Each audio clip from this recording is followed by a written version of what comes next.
छोड़कर नेतागिरी करने लग जाओ, यानी कि इस तरह की गैर जिम्मेदाराना बात सुरक्षा को लेकर कहना उचित नहीं है।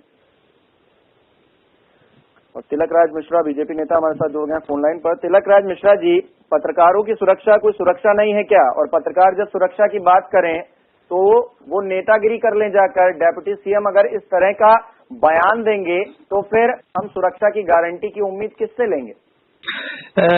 मुझे ऐसा लगता है कि पत्रकार तो हमारे देश के चौथे स्तंभ में से एक स्तंभ है और उनको उनकी सुरक्षा उतनी ही महत्वपूर्ण है जितनी इस देश के प्रधानमंत्री की सुरक्षा महत्वपूर्ण है।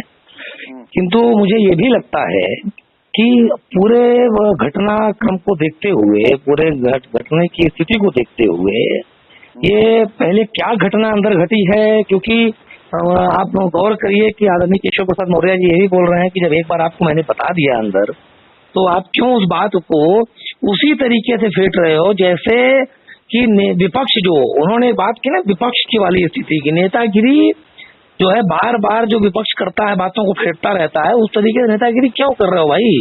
ये बात, और जहाँ पे बात सुरक्षा की है तो पत्रकार नहीं तिलक मिश्रा जी, अगर संतुष्ट करने वाला जवाब सत्ता पक्ष की तरफ से नहीं आ रहा है और उस सवाल को दोबारा पूछा जा रहा है तो हम नेतागिरी करने लगे जाकर पत्रकारिता छोड़कर? नहीं मंजू, ऐसा नहीं है कि वो इस तरीके से संतुष्ट नहीं किया, लेकिन अगर कोई व्यक्ति, वो पत्रकार साहब कौन से हैं, कहाँ के हैं, किस चैनल से हैं, किस न्यूज़पेपर से हैं, आजकल तो आप गौर करिए कि जिस तरीके से पत्रकारिता लोग कर रहे हैं कि अपना एक पर्सनल पोर्टल बना लिया और पोर्टल बना करके और दिन भर वहाँ लोगों से प्रश्न करते चल रहे हैं। तिलक मिश्रा जी, जो बोल डेप्यूटी सीएम के मुंह से निकले हैं, हम सिर्फ उसका स्पष्टीकरण चाह रहे हैं। उन्होंने कहा कि पत्रकारिता छोड़कर नेतागिरी करने लग जाओ। क्या अब जितने भी पत्रकार हैं वो नेता बन जाएं जाकर? नहीं, ये प्रश्न नहीं है। क्या फिर सवाल पूछना, दोबारा सवाल पूछना, तिबारा सवाल पूछना ही बंद कर दिया जाएगा? नहीं हिमांशु, सवाल होता है, सवाल का जवाब होता है, जवाब का सवाल नहीं होता।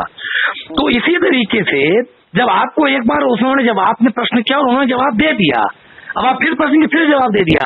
उन्होंने कहा कि मैंने आपको कितनी, वो आप पूरा गौर से सुनिए, वो बोल रहे हैं जब बता दिया तो क्यों बार बार एक ही बात पूछ रहे हो? उन्होंने बता नहीं दिया, उन्होंने कहा मैंने एप्लीकेशन ले ली। जी हिमांशु, एप्लीकेशन लेकर हम FIR दर्ज करवा लेंगे, उसके बाद हम शांति से बैठ जाएंगे, हम कुछ नहीं पूछेंगे।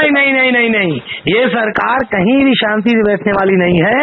उस पर सख्त से सख्त कार्रवाई होगी, उनके जो हत्यारे हैं उन पर कार्रवाई होगी, लेकिन थोड़ा समय लगेगा। और वो प्रशासन, वहाँ का जो तंत्र है वो सक्रिय है और वो अपना पूरा काम कर रहा है, लेकिन वो पूरी घटनाक्रम को देखना पड़ेगा किस तरीके से क्या रंजिश थी, क्या चीजें थी।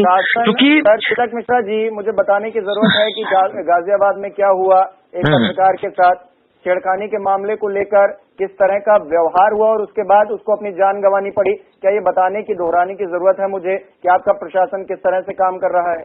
जी हिमांशु, मैं इस चीज को मानता हूँ कि चूंकि देखिए इन ऐसी घटनाएं हैं, ये घटना जैसे इन केस कोई व्यक्ति कहीं वार्ता कर रहा है, बातचीत कर रहा है और बात करते करते कुछ ऐसी उसके मन में कुछ रोष हुआ और उसने जो है हमला किया, तो इन घटनाओं को प्रशासन नहीं रोक सकता, दुनिया का कोई प्रशासन नहीं रोक सकता है हिमांशु।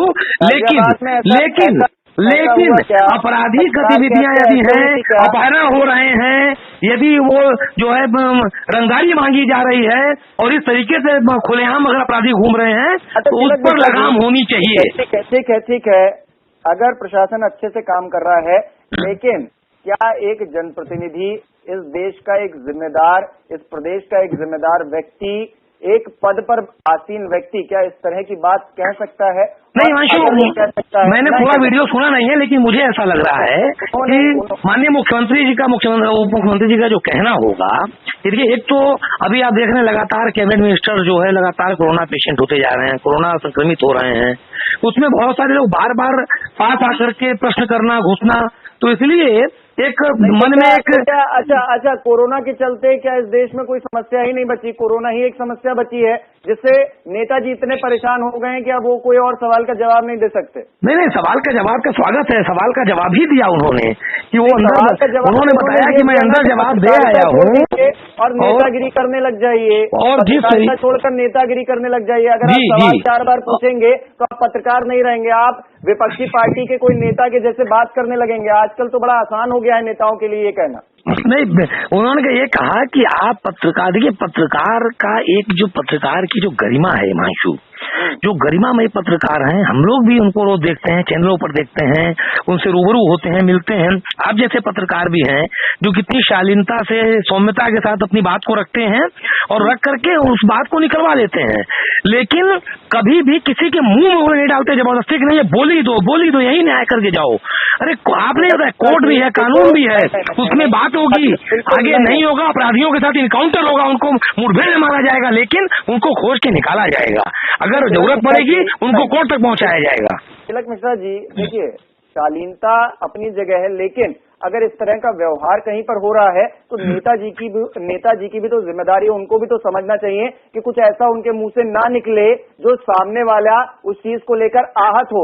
जी पत्रकार हैं इस बात को लेकर आहत होंगे कि नहीं उत्तर प्रदेश के डेप्यूटी सीएम हमारे ये बताते हैं सुरक्षा के सवाल पर कि आप जाइए नेतागिरी करने लगिए जाकर। जी, ये हो सकता है कि उनके उसमें वो कहना चाह रहे थे, कुछ और चीजें निकली हैं, हो सकता है उसके लिए क्षमा याचना भी कर लेंगे। अगर देखिए उनका उद्देश्य किसी का दिल दुखाना नहीं हो सकता है, हो सकता है कि फ्रस्ट्रेशन में या गलती में या गुस्से में या किसी कहीं और दिमाग रहा हो, झटके में, सामाजिक जीवन में व्यक्ति है, कुछ निकल गया होगा, लेकिन उसके लिए वो क्षमा याचना भी कर लेंगे, मुझे पूर्ण विश्वास है। आपकी इस बात से बिल्कुल सहमत हूँ कि कुछ चीजें ऐसी होती हैं कि आप निकल जाती हैं, लेकिन कहीं ना कहीं ऐसी भाषा का इस्तेमाल, वो पत्रकार हो, सार्वजनिक जीवन का कोई भी आम व्यक्ति हो, वो गरीब हो अमीर हो कोई भी हो, वो प्रशासनिक अमले का व्यक्ति हो, सत्ता में बैठा हुआ कोई व्यक्ति हो, उसको कम से कम इस तरह की बात नहीं कहनी चाहिए कि आप जाइए नेतागिरी करिए। पत्रकारिता हमने इसलिए की है सवाल पूछने के लिए, अगर कोई घटना हो रही है उसका जवाब हम चाह रहे हैं या फिर चाह रहे हैं कि आप सही तरह से क्लैरिफाई करिए उस चीज को, तो आप ये मत कहिए कम से कम लोगों को जो सुन रहे हैं,